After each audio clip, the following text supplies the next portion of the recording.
Everywhere you look on these mountainsides, dry vegetation like this, more fuel for the wildfires. In the Feather River Canyon, you can get a really clear look at the Dixie fire. As you can see, those flames are lighting up the night sky. Firefighters describing for us the battle to keep this Alpine County building from burning down. So you don't know if your home's still standing? No. And Megan Powers asked us to check on her home in Paxton. We believe it's either this one or this one, and that we can confirm that it's still standing.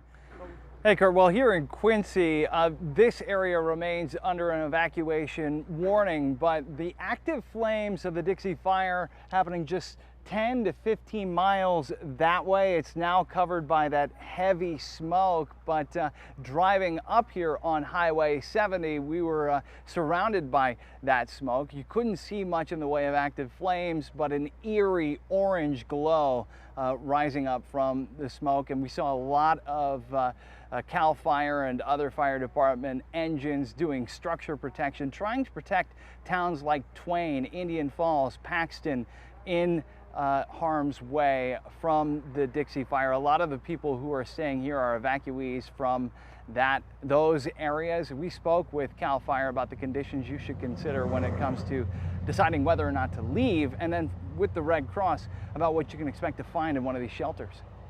And the good news, according to our latest conversation with CAL FIRE, still no fatalities, no injuries as a result of this fire, although many structures have been destroyed, including people's homes. It's difficult for them to get out there and assess the damage right now with the active fires happening, and there's extreme fire behavior, which is making it very difficult to fight this fire. We've heard about those pyrocumulus clouds, essentially a thunder cloud forming as a result of the fires.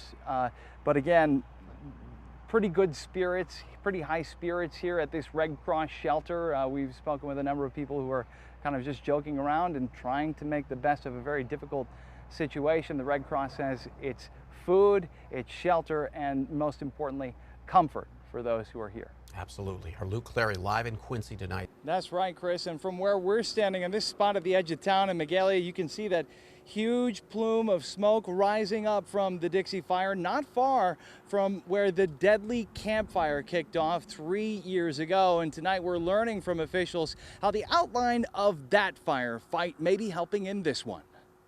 It's scary, it's powerful, the magnitude is just mind-blowing. Onlookers stop in their tracks on Highway 70 as the Dixie fire grows. Watching both sides of the fire here real close, and the trucks running and we're prepared to drive away in a moment's notice.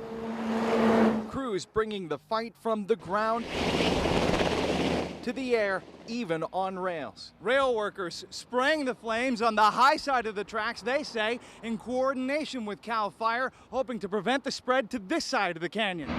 They have a very large tank and a huge water supply. CAL FIRE says Union Pacific's fire suppression train helps along the tracks. So we had reports that the fire is in the Sugarloaf mountain area now, so it has grown.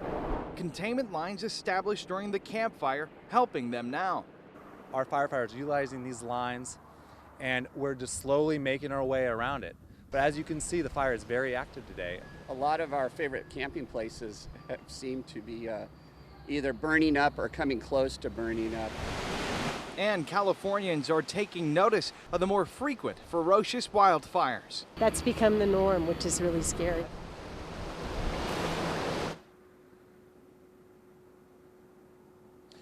And Chris, you know, there's a mandatory evacuation order for the High Lakes area as this fire slowly makes its way north. Officials say, though, that the evacuation warning remains in place for these areas here, which means that people should be ready to leave in a matter of about 2 hours. That's how quickly the fire could reach their homes in these areas. My goodness. Of course, stay with us for updates on air and online at ABC10.com. From here on mile marker 6, you can actually see just those rolling fields of black charred ground. It's the sign of so many grass fires happening here on the American River Parkway. And tonight we have dramatic new video showing one of these fires breaking out.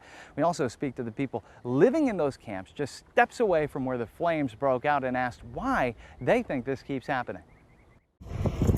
In this video posted to Reddit, you can see how informal camps crowd the bike path. The rider turns the corner to encounter a fire burning out of control. If there was a building close, it could have caught fire right there. Donna Littlemoon and her friend But it's Calvin Goodwin have been living on the Parkway for the last few months, where fires have been flaring up more often, sometimes due to outdoor cooking. In other words, the sparks or the embers from that fire is going to fly out, and you can't control that. Bottom line is we respond to whoever's having the emergency. Sacramento Fire Department says it's seen an increase in fires on the Parkway in recent weeks, but cannot always pinpoint the cause. So we know that they're human caused.